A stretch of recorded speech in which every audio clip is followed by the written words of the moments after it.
Hello, we are Group 4, also known as Cultural Negotiators. talking about Daniel Tosh, Dave Chappelle, and racism. The main idea we explored was, simply, is it acceptable for comedians to be racist? We identified two popular comedians existing in the realm of mass communication, each with their own video clip of a time when they may have been racist in a harmful way, and posed questions to survey takers and experts on the subject.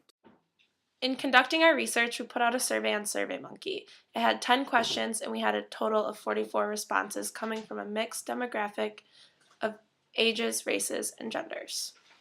We also spoke with two experts on the subject, a CMU professor named Stuart Quirk and a licensed counselor by the name of Christine Nace. Before we go further, who the heck are Daniel Tosh and Dave Chappelle? Well, if you don't know, Daniel Tosh, otherwise known as Tosh.0, is a famous comedian featured on Comedy Central. Tosh has been growing in popularity ever since he was named one of Variety's 10 Comics to Watch in 2005. Since then, Tosh has performed on The Late Show with David Letterman, The Tonight Show with Jay Leno, The Late Late Show with Craig Kilborn, Jimmy Kimmel Live, Last Call with Carson Daly, VH1's Best Week Ever, and MTV's Punk'd, along with an appearance in the 2008 film The Love Guru. Dave Chappelle, also a famous comedian, is also featured on Comedy Central. Chappelle found fame through his groundbreaking show, aptly named Chappelle's Show. Aside from his television and stand-up comedy fame, Chappelle has also been in a number of films, including Robin Hood's Men in Tights, The Nutty Professor, and the smash hit Con Air. Those are our comedians, but do people recognize them, and, in spite of their use of race, are they offensive? First, Daniel Tosh. 84% of our participants said that they are familiar with Daniel Tosh's comedy, but 78% of them don't find it offensive. Don't we have a clip? To better understand what we're talking about with Daniel Tosh's comedy, here is one of his comedy segments. Is it racist? I've been had money. I got some money now. I'm still making rhyme. I've been counting money. Cameraman, look at me. Look at me, cameraman. I've been getting money, man. Deep Oil Record and Jew Record, you feel me? Benjamin, Franklin, them ain't none of your friends. It's not easy, is it?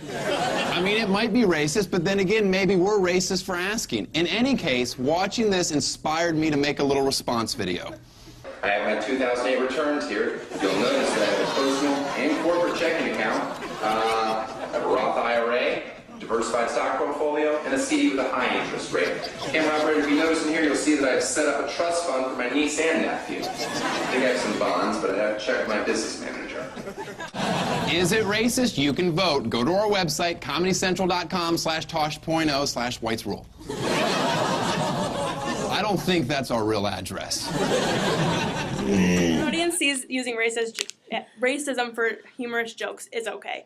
A few of our participants said he's not trying to hurt anyone, he's just looking for laughs. Unfortunately, the survey showed how racism has been accepted and casualized when it comes to humor. One participant in our survey says the more harsh the jokes are, the more funny they are. That's what comedy has become nowadays. When asked what the focus on minority is in Tosh's comedy, 36% said negative, but 53% said neither. Someone who said negative said he makes inappropriate jokes about serious issues. What about Dave Chappelle? Is it okay when he does it? Commercial break. Although our focus was on Daniel Tosh, we decided to use Dave Chappelle as a comedic foil, or more appropriately a counterpoint, a black, that is, minority comedian known for offensive humor, in comparison to a white, or in other words, majority comedian, also recognized for offensive humor. Here's a clip we felt was equivalent to Daniel Tosh's Is It Racist clip. Who decided the word nigger would make black people mad for the rest of history? How did they come up to that? Did they have like a big meeting back in the 1600s? Order! Order! We need to figure out a name to call those black people we found over there in Africa. The floor is now open for suggestions. Bubba, why don't we call them wieners? Wieners. I don't know. don't you use it in a sentence for me? All right. Get off my goddamn porch, you! Waiter! We asked survey takers, after asking about Daniel Tosh, to watch the previous clip and then answer this question. Is it acceptable for a comedian of a minority to make jokes at the expense of minorities? And why or why not?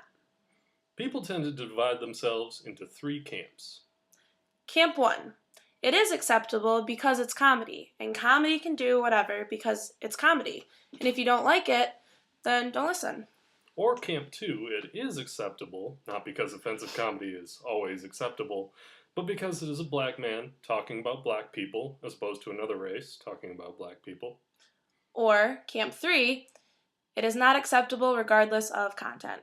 Overwhelmingly, in Dave Chappelle's case as well as Daniel Tosh's, whether it was a white or black man making jokes about black people, we found this to be the case. Unfortunately, people find it acceptable to make these racist jokes of minorities. I interviewed a CMU professor, and his name by the name of Stuart Quirk, and he was very open-minded with Dave Chappelle, and he did not seem to find it very offensive. Unlike Alyssa's interviewer by the name of Christine Nace, she had something else different to say. Is this a vicious cycle? Is it okay for comedians to casualize racism? Christine Nace does think it's a vicious cycle. She's a licensed counselor and also nationally certified, and she thought that the whole skit that Dave Chappelle did about the N-word and racism jokes was really offensive and actually perpetuates racism in a really terrible way. She found that in her studies that people who make jokes about race or jokes that would negatively hurt somebody else are using it as a coping mechanism. And she thinks that people should really watch what they say and try not to hurt other people's feelings. And she gave a perfect example. Bill Cosby is a great comedian, and he doesn't use profanity or any negative jokes in his act. And going back to our survey, 90% of people said that people do not have to be racist in order to be funny as comedians or be successful. So it's a perfect reason for people to really think about what they say and watch each other's feelings, because they still can be funny and entertaining without using race as part of their act. That's it then. Generally speaking, people find racism in comedy to be acceptable. As we've discovered, racism has been casualized and made acceptable in spite of its potentially harmful nature. But enough people find it offensive and enough people recognize that offensive content is unnecessary for comedy that we still have a reason to take the racist content of comedians in mass communication under serious consideration. This concludes our presentation. Signing off. Negotiators!